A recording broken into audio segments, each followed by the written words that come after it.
What if I told you that gripping your mouse tighter, trying to power through that brutal 3 o'clock afternoon slump is actually the most biologically destructive thing you could do for your career? It sounds a bit dramatic, right? But it is entirely true. Because we all know that feeling. Your eyelids are heavy, you're staring at a blinking cursor, and, your instinct is just to lock in, like refuse to leave your chair and just force the workout. Oh, yeah. The classic desk marathon. Exactly.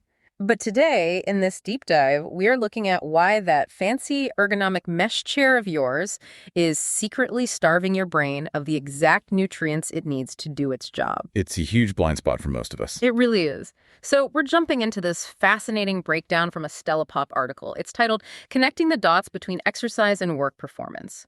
And the core argument here, well, it completely flips the script on what a midday walk actually represents. Right, because it really forces a reckoning with how we view our own biology in a professional setting. I mean, we have this strange tendency in the corporate world to treat the brain and the body as if they operate in entirely different departments. Oh, like the brain is management and the body is just support staff. Exactly. Yeah. We assume the brain does the thinking work, and the body is just a meat vehicle that carries the brain to meetings. But the reality this research highlights is that they share the exact same payroll. The same payroll. I like that. Yeah, because every single cognitive function you rely on to do your job, focus, creativity, patience, it's entirely dictated by the physical state of your body at that exact moment. The same payroll, definitely going to hold on to that. Because before we get into the actual mechanics of hacking our workdays, the source material forces us to look backward, right? To our evolutionary baseline. Which is where the numbers get really staggering. Seriously, it points specifically to the Hazda people who live as hunter-gatherers. And the numbers threw me. So Hazda men walk approximately 20,000 steps a day. 20,000. Yeah.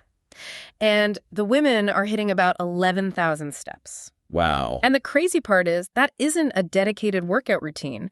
That is just the physical requirement for existing on a daily basis. And when you contrast that biological expectation with our modern reality, I mean, you start to see why our bodies are essentially rebelling against us at 3:00 p.m. 100%. According to Mayo Clinic data cited in our source, the average American logs a mere 3,000 to 4,000 steps a day. That is a massive drop-off. It is. Over thousands of years, our cardiovascular systems, our metabolism, our neurology, they all evolved to function optimally under the condition of constant low-level locomotion. Right, we were built to move. Exactly. But we've engineered a world of screens, delivery apps, swivel chairs. We've effectively eliminated the need for movement, but our DNA hasn't gotten the memo. Okay, let's unpack this. Going from 20,000 steps down to 3,000 is a massive biological shock. It makes me question the whole concept of office comfort, honestly. Well, we buy these $1,000 scientifically designed chairs thinking we are taking care of ourselves. But it's almost like having a high-performance sports car and permanently keeping it stuck in 5-mile-per-hour bumper-to-bumper traffic. That's a great analogy. Are we actually punishing our brains by giving our bodies the luxury of sitting? What's fascinating here is that is the exact paradox of modern convenience. The World Health Organization has very clear data on this. Right, the 2.5 hours metric. Yes, they state that adults between 18 and 64 require at least 2.5 hours of moderate movement every week. And, we usually frame that in terms of preventing cardiovascular disease or managing weight. The long-term stuff? Exactly. But the Stella Pop article focuses on the immediate day-to-day cognitive drop-offs caused by a sedentary lifestyle. Like what happens today at your desk. Right. When you sit still for hours, your blood circulation physically slows down. Gravity causes blood to pool in your lower extremities. So it's just sitting in your legs. Yeah. Meaning your heart is pumping less oxygenated blood up to your prefrontal cortex. And that's the part of your brain responsible for complex decision-making. So everyone listening right now, whether you're at a desk or sitting in traffic, how many steps do you actually think you've taken today? It's a sobering question. Because if we aren't hitting that baseline, we aren't just risking our hearts 20 years from now. We are actively degrading our mental agility right this second. Precisely. The biological consequences of remaining static are instantaneous. It is the literal physical reason your brain feels like it is walking through mud after lunch. Here's where it gets really interesting. Let's talk about the biology of that post-lunch slump. Because when I hit that wall, my immediate reflex is caffeine. Just pour another cup. The default corporate survival mechanism. Exactly. The article brings up endorphins and cardiovascular delivery as the alternative. But I need to play the skeptic for a moment. If I have a massive deadline in an hour, taking 10 minutes to walk feels like a waste of precious time. Telling my boss, hey, I need to go condition my cardiovascular system is not going to fly. Right. It sounds ridiculous in a modern office. Doesn't chugging a coffee technically make more sense in a time crunch than taking 10 minutes away from my screen to stretch? I hear the skepticism, and it is the default logic for almost every high-pressure work environment. But the article breaks down why relying on caffeine to power through is a mathematically flawed strategy. Mathematically flawed. Yeah, using what it calls a twofold process. When you drink coffee during a crash, you are essentially just masking the exhaustion. Masking it. Right. Caffeine blocks the adenosine receptors in your brain. Those are the chemicals telling you that you're tired. But it doesn't actually supply any new energy or clear out the metabolic waste clouding your thoughts. Okay, so caffeine is basically putting a piece of black tape over the car's check engine light. Oh, that's spot on. The alarm is hidden, but the engine is still out of oil. That is a perfect way to visualize it.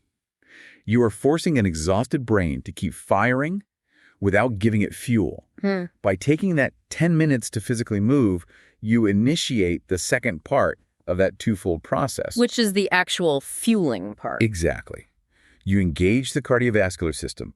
You increase your heart rate, which physically, forcefully pumps fresh glucose and oxygen up into the brain tissues. You are actually fixing the nutrient deficiency. Wait, so I'm not actually losing 10 minutes of work time. The argument is that the cardiovascular boost mathematically pays for itself. Absolutely. You buy back those 10 minutes, and usually a lot more, through significantly sharper cognitive function. You clear the brain fog organically. Wow. You build a resilience against mental fatigue that allows you to work so much more efficiently in those remaining 35 minutes. You outperform the version of you who just sat there gripping the mouse, staring at the screen with the check engine light flashing. That makes so much sense. And the source also leans heavily into endorphins in this context. Yes, very heavily. We always hear about endorphins as the runner's high or just like a generic happy chemical. But how does feeling slightly happier actually help me finish a spreadsheet faster? Because endorphins aren't just mood elevators.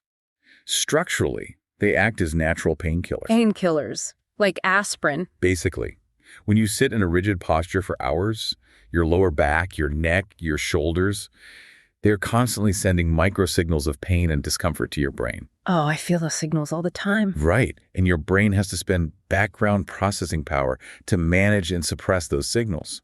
When physical movement releases endorphins, those chemicals bind to the opiate receptors in your brain, temporarily blocking those pain signals. It frees up RAM in the computer. Exactly. It removes the physiological static, allowing your entire cognitive load to be directed toward the work in front of you. I'm tracking with the energy creation and clearing the static. That's huge. But working efficiently isn't just about having the raw energy to type faster, is it? Not at all. It's also about not completely snapping at your coworkers when those deadlines loom. A very important workplace skill. So let's shift from energy delivery to stress management. Because the source material makes a really interesting distinction here. Not all exercises are equal when it comes to managing workplace stress. It is a crucial nuance. If you are dealing with a highly agitated, anxiety-inducing day at the office, going for a high-intensity 5-mile sprint on your lunch break might actually be counterproductive for your immediate focus. Which feels counterintuitive. We are always told to run off our stress. Right. But the article specifically highlights activities like Tai Chi, yoga, and mindful outdoor walking as the most highly effective tools for the workday. And the reason comes down to hormonal triage. High-intensity cardio is a physical stressor. Oh, so your body thinks it's under attack. Exactly. Yep. It temporarily spikes your cortisol and adrenaline. And those are the exact same stress hormones your body produces when you are panicked about a looming deadline or a frustrated client. So you're just piling stress on top of stress. Yes. If your cortisol is already maxed out from desk stress, adding more physical stress can leave your nervous system in a state of hyperarousal. It's like leaving your car's alarm blaring while you're trying to read a complicated book. Mindful movement doesn't just try to turn up the radio to drown out the alarm. What does it do? It physically unplugs the battery by lowering the hormone levels in your bloodstream. I mean, managing workplace adrenaline is like diffusing a bomb with steady hands rather than just hitting it with a hammer. That's a really vivid way to put it. And if we connect this to the bigger picture, Tai Chi, yoga, and intentional walking, focus heavily on breath control and meditative movement. Which changes things chemically. Yes, slow, deliberate breathing actively stimulates the vagus nerve. That shifts your body out of the sympathetic nervous system, the fight or flight mode, driving your anxiety, and into the parasympathetic nervous system, which is the rest and digest mode. It flushes it all out. It actively flushes cortisol out of your system. The source even connects this to broader workplace culture. It suggests that companies prioritizing wellness might benefit more from a 15-minute group Tai Chi session than letting employees just vent at the water cooler after a bad meeting. The logic there is incredibly sound, even if it sounds unconventional to a traditional manager. Group Tai Chi definitely sounds unconventional. It does, but think about it. When you stand around a water cooler venting about a frustrating client, you are mentally reliving the stressor. Your brain doesn't know the difference between the actual threat and the memory of the threat. Oh, wow. So it just keeps pumping cortisol. Into your veins, yes. You sustain the agitation. So venting actually sabotages your ability to recover. Completely. Taking those 15 minutes to practice breath control physically forces your brain to detach from those swirling future anxieties and anchors you in the present physical moment. That makes a ton of sense. And the article is quick to point out that in some industries, high cortisol and reactive thinking don't just result in a typo on a slide deck. They lead to catastrophic, costly, and potentially life or death mistakes. Because you can't think clearly. Right. Elevated stress hijacks the prefrontal cortex. It literally degrades your ability to evaluate risk. So a 15-minute mindful breathing session isn't some quirky HR perk. It is literal corporate risk management. Exactly. Okay, so we understand the biology. We are starved for the 20,000 steps of the Hazda people. Sitting pools our blood and limits nutrient delivery to the brain. And cortisol acts as a blaring car alarm that we have to manually unplug through breath control. That's the summary, yes. But knowing all of that doesn't help if we are physically tethered to a desk for 8 hours a day. So what does this all mean for us practically? How do we purge these stress hormones and get this blood flowing when we can't exactly roll out a yoga mat in the middle of an open plan office? The great news from the source is that you don't need to make massive, sweeping lifestyle changes to see immediate cognitive benefits. Hacking the modern workday is entirely about microdosing physical activity. Microdosing movement. Let's dig into these specific hacks because the article lists quite a few, but I want to understand the mechanics of why they work. Sure. They mention something called the shaky shake, literally just standing up and shaking out your limbs. I can see doing this in a bathroom stall maybe, but what is that actually doing biologically? It sounds slightly ridiculous, I know. But the shaky shake is a rapid way to induce capillary dilation. Capillary dilation. Yeah. When you shake your limbs, the rapid muscle contractions demand immediate blood flow. Your microscopic blood vessels, the capillaries, widen instantly to deliver oxygen. Okay, so it forces the blood to move. It flushes out the stagnant blood pooling in your joints and wakes up the entire circulatory system in roughly 30 seconds. It is the biological equivalent of hitting the refresh button on a frozen web browser. I'm definitely going to start utilizing the bathroom stall shaky shake. That's brilliant. Highly recommend it. They also talk extensively about standing desks, but my issue with standing desks is that if I stand for 4 hours straight, my lower back kills me and my feet go numb. I feel more distracted than when I was sitting. Which is exactly why the article emphasizes alternating between sitting and standing, rather than just replacing one static posture with another. Oh, so standing all day is bad too. Right. Standing entirely still for hours has its own severe physiological detriments, including varicose veins and joint compression. The biological benefit doesn't come from the standing itself, it comes from the transition. The transition, meaning the physical act of getting up and sitting down. Yes. When you transition from sitting to standing, you engage the largest muscle groups in your body, your glutes, your quads, and specifically your soleus muscle in the calf. Okay, the calf muscle. That calf muscle acts as a secondary heart. Every time you stand up, it forcefully pumps the blood that is pooled in your legs back up against gravity to your heart and brain. By alternating every 45 minutes or so, you are consistently utilizing that muscle pump. That completely reframes the standing desk for me. It's not a standing desk, it's a transition desk. Exactly. Transition is key. They also suggest walk and talk meetings to ramp up creativity, taking the stairs, setting hourly phone timers to just drink water and move. All great micro habits. But the one that really caught my eye was the concept of the hybrid lunch. Oh, the hybrid lunch is arguably the most impactful structural change you can make to your day. How does it work? The premise is to physically divide your lunch hour. You spend half the time actually eating perhaps something manageable while walking or just sitting quietly. And you fiercely protect the other half specifically for a physical activity. Like a walk. Like a brisk walk, yeah. It aids digestion and reboots your brain's cardiovascular supply before the afternoon half of your day begins. I am struggling with the realism of that one, though. Why is that? Well, the hybrid lunch sounds phenomenal on paper, but the gravitational pull of the modern default setting is so strong. It is incredibly easy, especially if you work from home, to just eat a sandwich over your keyboard while answering emails and convince yourself you are being efficient. Right, I'm multitasking. Yeah. How do we realistically build the discipline to make this happen? This raises an important question, and you've hit on perhaps the most critical tension in the entire Stella Pop article. It's the unique danger of the remote and hybrid work landscape. The blurring of the lines. Exactly.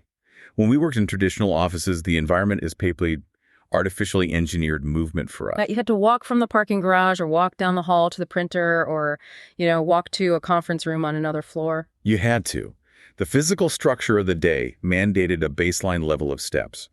But when your office is your kitchen table and your commute is the 20 feet from your bed to your laptop, those environmental triggers vanish entirely. They're just gone. The physical lines between rest, nutrition, and labor are completely blurred. So if the environment isn't going to force us to move, we have to become the architects of our own movement. We have no other choice. Building strict, non-negotiable boundaries like utilizing an hourly timer that forces you to stand, or treating that hybrid lunch walk with the exact same reverence you would treat a meeting with your CEO is no longer a nice-to-have luxury. It's mandatory. In the era of remote work, artificially engineering these boundaries is an absolute biological necessity for your long-term career survival. Sure. If you just allow yourself to meld into your chair for 8 continuous hours, your physical health will deteriorate and your cognitive sharpness will steadily erode. We really are just ancient machines trying to operate inside a deeply unnatural environment. This has been a massive perspective shift for me. I'm glad. It's a game changer. Because it takes all the guilt out of stepping away from the screen. Knowing that when I sit still, my brain is literally starving for the nutrients that only cardiovascular pressure can deliver. It completely changes the math on productivity. It really does. A 10-minute walk isn't slacking off. It is basic biological maintenance. We trigger the exact hormones we desperately need to perform at our absolute peak by utilizing these small, intentional movements. It forces a total renegotiation of our relationship with our work habits. And considering everything we have unpacked from the source today, I want to leave you and our listeners with one final thought to mull over. Let's hear it. If our primitive ancestors moved 20,000 steps a day just to survive, and we now have to artificially engineer movement just to stay sharp at our desks, maybe the very definition of what it means to work hard needs to evolve. That's a big question. What if, in the near future, being truly dedicated to your job is judged less by how many consecutive hours you can stare unblinkingly at a screen, and more by how intentionally you step away from it? Redefining dedication. I think a lot of us need to hear that. So to you listening, the next time that heavy, inescapable 3 o'clock brain fog rolls in, do not reach for the check engine tape. Do not pour another coffee. Stand up. Give your limbs a quick shaky shake to wake up those capillaries. Take a walk to get that secondary calf muscle heart pumping and go conquer the rest of your day.